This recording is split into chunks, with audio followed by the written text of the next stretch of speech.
বিপদ আসলেই প্রথমে বিশ্বনবী সাল্লাল্লাহু আলাইহি ওয়াসাল্লাম একটা দোয়া পড়তেন। তিনি পড়তেন ইন্না লিল্লাহি ওয়া ইন্না ইলাইহি রাজিউন। তাহলে বিপদ এলেই আমরা এখন থেকে ইন্না লিল্লাহ করব, নাকি হায় হুতাশ করবেন?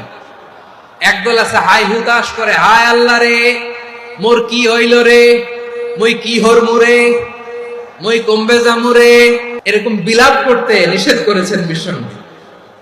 কি করব, কই যাব, কি হবে, হায় হায়, এরকম হাহুতাশ আছে না নাই? বিশ্বাসীরা হাহুতাশ করে না, তারা ইন্না লিল্লাহ পড়ে। তারপরে বিশ্বনবী পড়তেন আল্লাহুম্মা আজুরনি ফি মুসিবাতি ওয়াখলুফ লি খায়রাম মিনহা।